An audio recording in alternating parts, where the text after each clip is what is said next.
लालची छोले कुलचे वाला। शहर के बाजार में बिरजू का छोले कुलचे का ठेला था। बिरजू बस 30 रुपए में छोले कुलचे बेचा करता था। बिरजू के छोले कुलचे बहुत स्वादिष्ट और सस्ते थे। अरे भैया, 1 प्लेट छोले कुलचे दे दो। 1 प्लेट हमारे लिए भी लगा दो।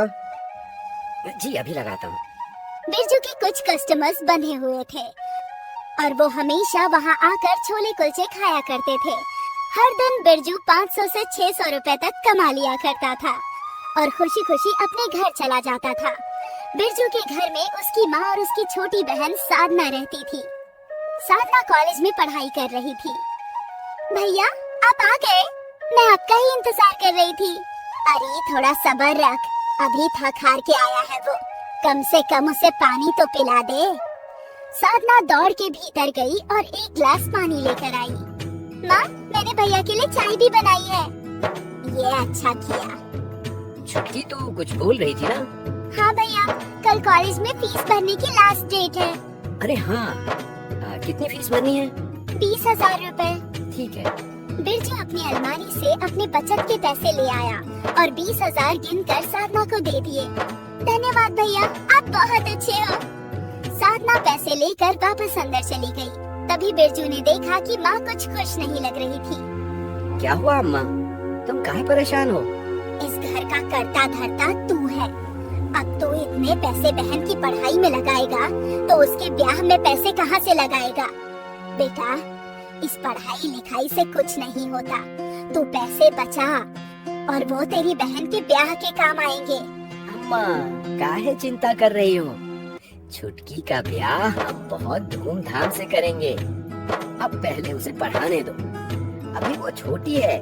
इससे 2 साल छोटे थे हम जब हमारा ब्याह हो गया था। माँ वो जमाना और था, ये और है। उसे पढ़ने दो, उसकी पढ़ाई पूरी होते ही हम एक अच्छा लड़का ढूंढकर उसका ब्याह कर देंगे। ठीक है। कभी छोले कुलचे का ठेला अच्छा चलता तो कभी ग्राहक कम आते थे। इसी तरह 1 साल बीत गया। अब साधना की पढ़ाई खत्म होने में बस कुछ ही महीने रह गए थे। जो भी पैसे बिरजू ने बचाए थे उसमें से आधे से ज्यादा साधना की पढ़ाई में खर्च हो गए थे। ये सोचकर ही माँ परेशान थी। हे भगवान, अब तुम ही हमारे बिरजू को समझ दो। साधना के ब्याह के लिए पैसों का इंतजाम कर दो भगवान, कृपा करो। तभी बिरजू घर आया। बिरजू, हमने एक बहुत ही अच्छा रिश्ता देखा है साधना के लिए। लड़का इंजीनियर है और 20,000 रुपए कमाता है। ये तो बहुत अच्छी बात है अम्मा। आगे की बात बढ़ाने से पहले हमने सोचा कि एक बार तुमसे पूछ लें। अच्छा रिश्ता है तो शादी में खर्चा भी अच्छा ही होगा ना? कोई बात नहीं अम्मा, तुम बात चलाओ, देखते हैं क्या कर सकते हैं। बिरजू जानता था कि उसके पास इतने पैसे नहीं हैं कि वो साधना की शादी धूमधाम से कर सके, पर उसने माँ को ये बात नहीं बताई। अब बिरजू इस सोच से परेशान हो गया था कि वो पैसे कहाँ से लाएगा और इसी बारे में बात करने के लिए वो अपने काका के घर गया। अरे आओ आओ बिरजू, कैसे आना हुआ? अब क्या बताऊं काका, साधना की शादी का सोच रहे हैं। हमारे पास इतने पैसे तो हैं नहीं कि शादी धूमधाम से करें। आप किसी को जानते हैं जो हमें कर्ज दे सके? कर्ज तो तुझे मिल जाएगा बिरजू, पर मेरे पास एक और रास्ता है। इससे तू ज्यादा पैसे इकट्ठे कर सकता है। वो कैसे काका? मेरा परिचित एक सेठ है, वो शादियों का कॉन्ट्रैक्ट लेते हैं। उन्होंने कहा था कि उन्हें छोले कुलचे वाले की जरूरत है। तू कहे तो तेरी बात करवा दूं। नेकी और पूछ पूछ, अभी बात करवा दीजिए काका, आपका बड़ा एहसान रहेगा। बिरजू के काका उसे शादियों के इवेंट करने वाले के पास ले गए। प्रणाम सेठ जी। अरे आओ आओ। सेठ जी, आपको एक छोले कुलचे वाले की जरूरत थी ना? ये बाजार का मशहूर छोले कुलचे वाला है। इसके छोले कुलचों का स्वाद ही निराला है। अच्छा, मुझे ऐसे ही किसी की तलाश थी। बेटा एक काम करो, कल एक शादी है, तुम वहीं आ जाओ। देखते हैं लोगों को तुम्हारे छोले कुलचे कितने पसंद आते हैं। जी सेठ जी, मैं पहुंच जाऊंगा। अगले दिन बिरजू ने शादी में छोले कुलचे का स्टॉल लगाया और मेहमान छोले कुलचे का स्वाद ले लेकर खा रहे थे। अरे वाह, क्या स्वाद है! ऐसे छोले कुलचे तो कई सालों से नहीं खाए मैंने। पहली शादी में ही बिरजू के छोले कुलचे हिट हो गए और सेठ ने उसे अच्छे खासे पैसे दिए। वाह बिरजू, तेरे हाथ में तो जादू है। ये ले, और 2 दिन बाद बगल वाले गांव में शादी है, समय पर पहुंच जाना। जी बिल्कुल। बिरजू खुश था। वो अपने ठेले पर भी छोले कुलचे बेचता और जिस दिन उसे कॉन्ट्रैक्ट मिलता वो शादियों में बेचता। ऐसे ही 1 महीना निकल गया। एक शादी में अचानक मेहमान बढ़ गए। छोले कुलचे तो बस 100 लोगों के लिए ही बने थे और मेहमान लगभग 200 थे। अब बिरजू परेशान हो गया था। तभी सेठ उसके पास आए। सुन बिरजू, मैं जानता हूँ कि लोग ज्यादा हैं और सामान कम। एक काम कर, पहले से छोटे कुलचे बना और छोले में ज्यादा पानी मिला दे। पर किसी को पता चला तो लोग क्या कहेंगे? किसी को कुछ नहीं पता चलेगा। शादी में लोग बस खाने आते हैं। तू वैसा ही कर जैसा मैं बोल रहा हूँ। बिरजू ने छोले में पानी मिला दिया और छोटे छोटे कुलचे बनाने लगा। मेहमान छोले कुलचे खा रहे थे और किसी को पता नहीं चला कि छोले कुलचे में मिलावट थी। शादी के बाद बिरजू को अपने पैसे मिल गए। अगले दिन बिरजू अपने ठेले पर था।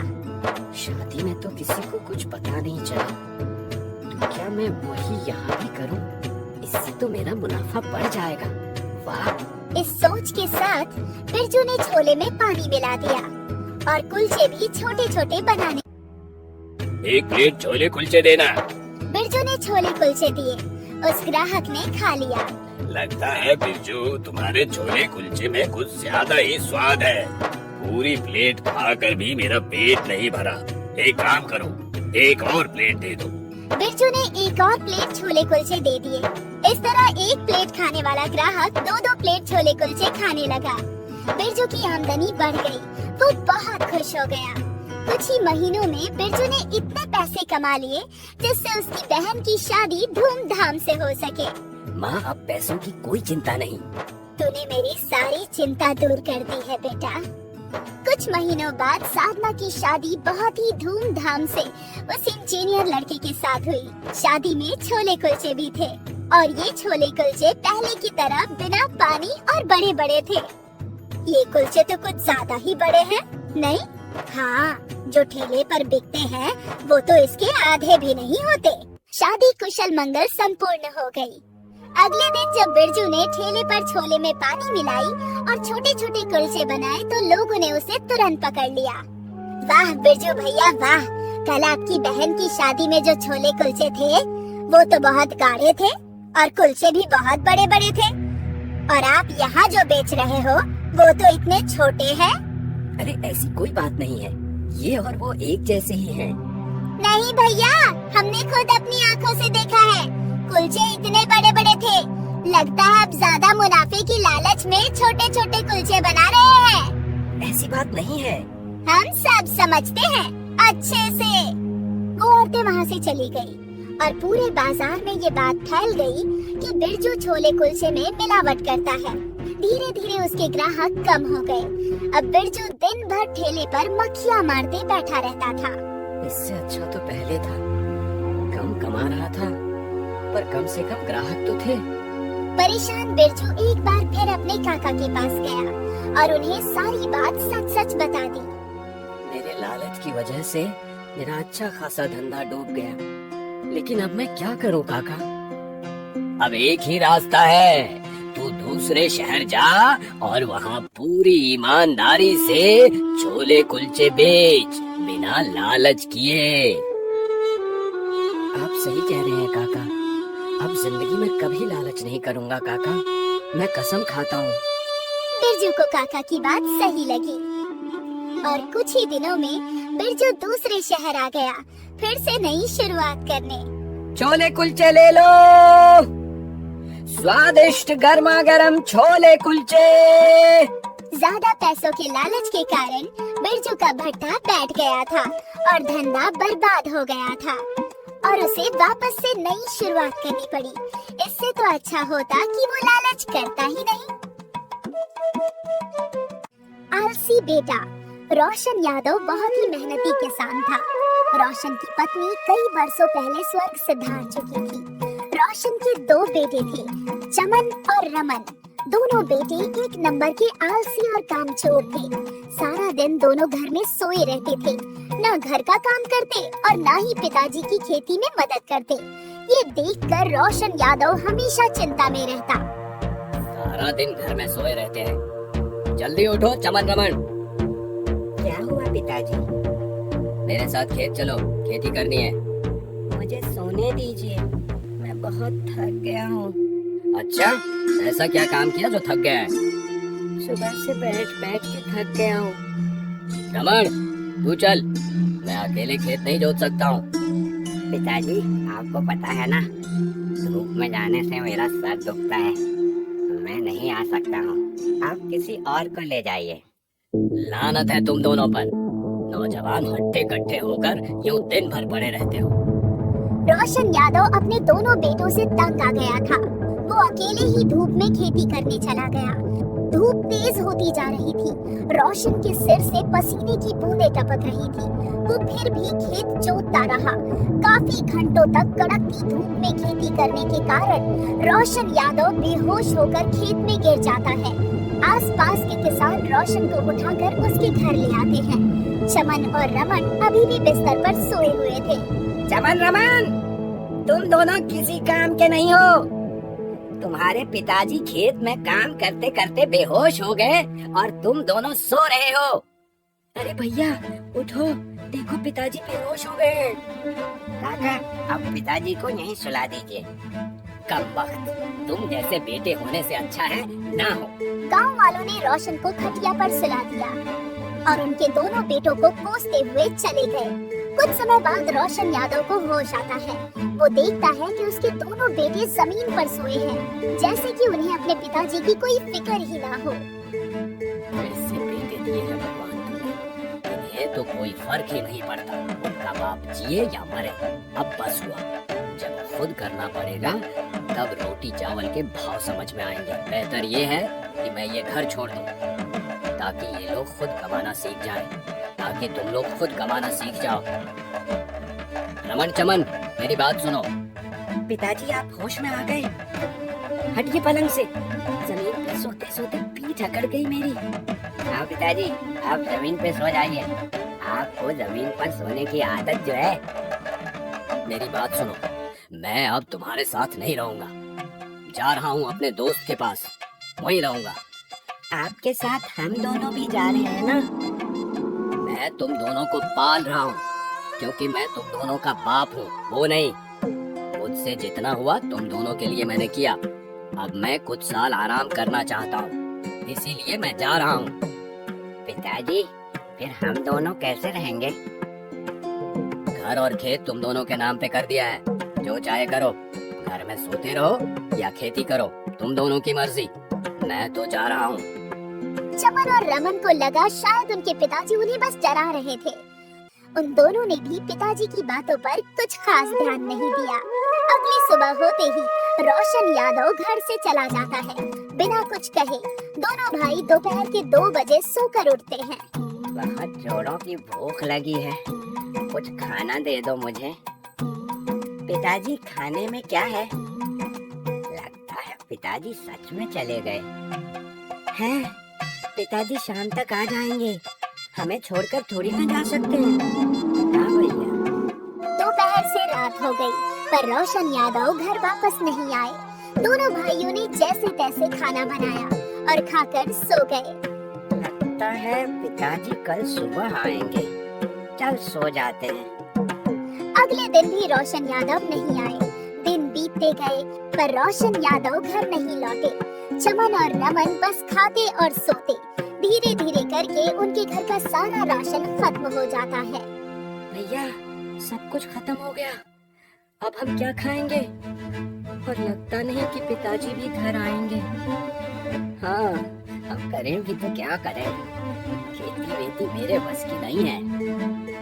गांव में एक बाबा आए हैं जो हर समस्या का हल देते हैं। चलो बाबा को अपनी परेशानी बताते हैं। हाँ चलो, हाँ चलो। रमन और चमन दोनों बाबा के पास जाते हैं और अपनी समस्या बताते हैं। वो दोनों बाबा को ये बताते हैं कि उन दोनों के आलसी स्वभाव से ऊबकर उनके पिताजी घर छोड़कर चले गए। बाबा, हमारे पास खेत है पर हमें खेती नहीं करनी है, बस खाना और सोना है। हाँ, ऐसा कोई उपाय बताइए जिससे हमें कुछ करने की जरूरत ही नहीं हो। ये तो बहुत बड़ी समस्या है। एक काम करो, अपने खेत के कागज ले आओ, मेरे पास एक उपाय है।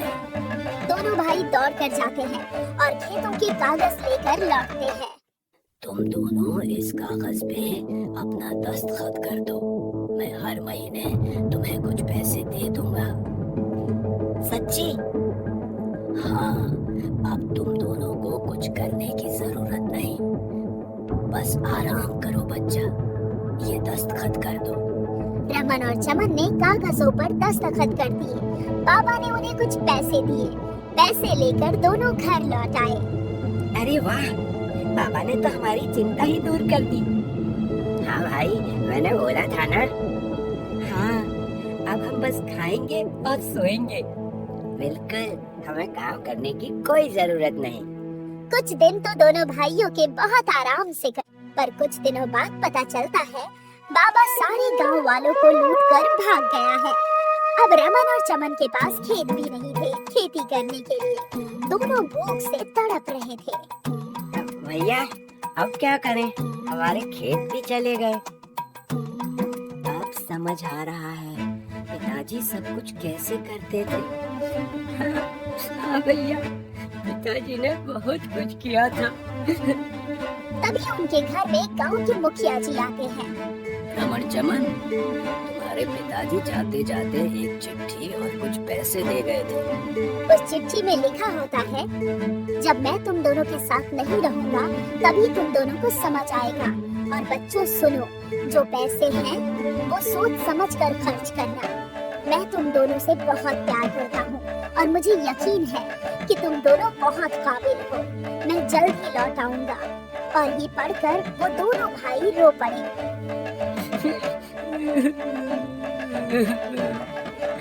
हम इन पैसों से खेत खरीदेंगे और खेती करेंगे। हाँ भैया। जो पैसे पिताजी ने दिए थे उनसे दोनों ने एक छोटा सा खेत खरीद लिया और रमन और चमन मिलकर खेती करने लगे और खुद अपनी मेहनत से उगाए अनाज बेचकर उन दोनों ने पैसे कमाए। भैया, इन पैसों का क्या करेंगे? और जमीन खरीदेंगे और खेती करेंगे। दोनों ने उन पैसों से एक और खेत खरीदे। इस बार फसल दुगनी हुई और पैसे भी दुगने आए। वो बाबा भी पकड़ा गया जो इनके खेत बेचकर भाग रहा था। उन्हें अपने पुराने खेत भी वापस मिल गए थे और फिर रमन और चमन ने नया घर भी बना लिया। भैया, सब कुछ होने के बाद भी हम दोनों खुश नहीं हैं। पिताजी की बहुत याद आती है। पिताजी हमारे साथ होते तो बहुत खुश होते। दोनों भाई अपने पिताजी को याद करके रोने लगे। तभी रोशन यादव की आवाज आई। अरे गधों, मैं तुम्हारे पीछे हूँ। मुझे यकीन था तुम दोनों जरूर कुछ न कुछ कर लोगे। पिताजी, आप लौट आए। हमने आपको बहुत याद किया पिताजी। मुझे भरोसा था तुम दोनों पर और तुम दोनों ने मेरा भरोसा टूटने नहीं दिया। देखो, मैं तुम्हें क्या छोड़कर गया था और अब तुम क्या हो। मुझे तुम दोनों पर गर्व है। पिताजी, आप हमें छोड़कर मत जाना।